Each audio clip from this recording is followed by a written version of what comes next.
হাসপাতাল থেকে ছুটি পেলেন প্রাক্তন মুখ্যমন্ত্রী বুদ্ধদেব ভট্টাচার্য। 12 দিন চিকিৎসার পরে এখন অনেকটাই সুস্থ রয়েছেন তিনি। ফলে চিকিৎসকেরা আজ তাকে হাসপাতাল থেকে ছুটি দেওয়ার সিদ্ধান্তে উপনীত হন। হাসপাতাল থেকে পাম অ্যাভিনিউ এর বাড়িতে ফিরলেন প্রাক্তন মুখ্যমন্ত্রী বুদ্ধদেব ভট্টাচার্য।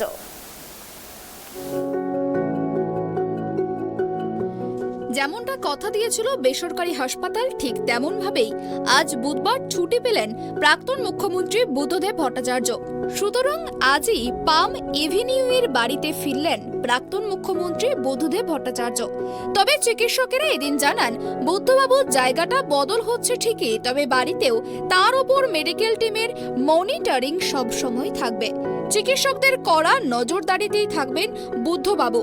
আজ স্ট্রেচারে করে বুদ্ধবাবুকে অ্যাম্বুলেন্সে তোলা হয়। তার সঙ্গে ছিলেন চিকিৎসক এবং স্ত্রী মীরা ভট্টাচার্য।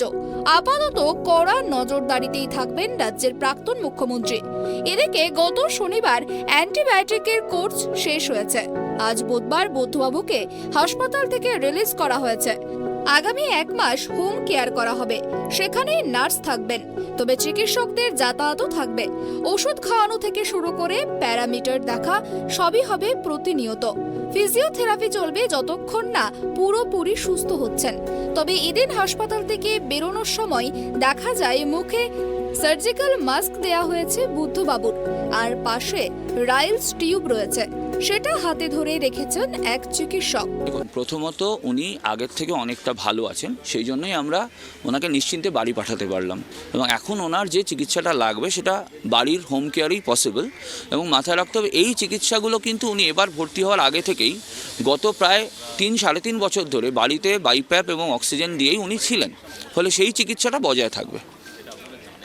ভিতরে আমরা জানি যে আপনারা কিছু চিকিৎসক এসেছিলেন, কালকে কী ব্যবস্থাপনা করা হয়েছে? আমাদের ওনার জন্য বাইপ্যাপ আর অক্সিজেনের ব্যবস্থা আগে থেকেই ছিল। আমরা একটা নতুন বাইপ্যাপ মেশিন ব্যাকআপ নিয়ে এসেছি, যেটা হিউমিডিফায়ারওয়ালা বেটার, তো সেটাও আমরা সঙ্গে রেখেছি। অক্সিজেনের ব্যবস্থা ছিলই। ওনার যে বেডটায় উনি থাকতেন আগের ফাউলার বেড, সেটাতেই উনি এখন ব্যবহার করছেন। আমরা নতুন কোনো বেড বা কিছু ঢোকাইনি। আর আমাদের নার্সিং টিম এবং ফিজিওথেরাপি টিম থাকছে। তারা টাইম টু টাইম ফিজিওথেরাপি করে আমাদের চেষ্টা যাতে আর ফার্দার ইনফেকশন না হয়, 1। 2 নম্বর, ওনার যেন আমরা তাড়াতাড়ি একটু মুখে খাওয়াতে পারি ভালো করে, সেই চেষ্টা করছি, যাতে মুখে খাওয়াতে পারলে রাইলস টিউবটা খুলে দিতে পারবো। অন্যদিকে বেসরকারি হাসপাতাল কর্তৃপক্ষের পক্ষ থেকে জানানো হয়েছে, বাড়ি ফিরেও চিকিৎসার মধ্যেই থাকবেন তিনি। সেখানে অর্থাৎ পাম অ্যাভিনিউ এর বাড়িতে একজন চিকিৎসক উপস্থিত থাকবেন। এখন তাকে বাইপ্যাপ সাপোর্ট দেওয়া হয়নি, তবে রাতে আবার বাইপ্যাপেই থাকবেন তিনি। বুদ্ধদেব ভট্টাচার্য আপাতত 1 মাস হোম কেয়ার সাপোর্টেই থাকবেন। বুধবার ছাড়া হবে প্রাক্তন মুখ্যমন্ত্রীকে, সেটি মেডিকেল বোর্ড ঠিক করে ফেলেছে। তাই মঙ্গলবার চিকিৎসকদের একটি প্রতিনিধি দল বুধবার পাম অ্যাভিনিউ এর বাড়িতে ঘুরে আসেন। কোন জায়গায় বিছানা এবং চিকিৎসার সরঞ্জাম থাকবে সেটাও ঠিক করে দেন চিকিৎসকেরা। একটাই ভালো আছেন, রিকাভার করেছেন। এখন উনি উইদাউট অ্যান্টিবায়োটিক, ইনফেকশন লেভেল এখন আয়ত্তের মধ্যে, কন্ট্রোলের মধ্যে আছেন। এখন মোটের ওপর আমরা সন্তুষ্ট। এখনও কি বাইপ্যাপ সাপোর্ট? অবশ্যই, এর আগেও বাইপ্যাপ সাপোর্ট ওনার ইন্টারমিটেন্ট লাগে, এখনও বাইপ্যাপ সাপোর্ট লাগবে। হ্যাঁ, খাওয়া দাওয়ার ব্যাপারটা যদি উনি যে সময় মানে রাইলস টিউবে যেমন ফিট করা হতো সেরকম জিনিস তো সেরকম হবে। এবং আমাদের টাইম টু টাইম অ্যাসেস করা হবে। হোম টিম আছে, হোম কেয়ার টিম আছে, তারা খাওয়া দাওয়াটা অ্যাসেস করে মুখে খাওয়ার একটা ব্যবস্থা তো আমরা তো করেইছি, সেটা হবে। এবং এখন ওই খাওয়া দাওয়া এবং রাইলস টিউবে এটাই চলবে। হাসপাতাল থেকে কি মেডিকেল টিম মাঝে সাঝে আসবে? অবশ্যই, আমরা তো আসবো। আমি তো আগেও আসতাম, আমি আসি, ডক্টর চক্রবর্তীও মানে আসবেন অবশ্যই। এবং হোম কেয়ার টিম আছে, এবং আমাদের সবার মনিটর করার জন্য সবার আমাদের আলাদা করে গ্রুপও তৈরি করা হয়েছে, সমস্ত কিছু। শেষ প্রশ্ন হচ্ছে, কি মেশিন আছে এখন আর কতদিন?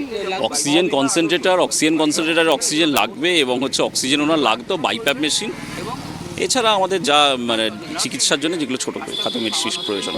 বাড়ি থেকে আজ হাসপাতালে আসার সময় তার স্ত্রী মীরা ভট্টাচার্য সংবাদ মাধ্যমে জানান, আপনারা আন্তরিক প্রার্থনা করুন, শুভেচ্ছা জানান, উনি সুস্থ হয়ে বাড়ি ফিরছেন।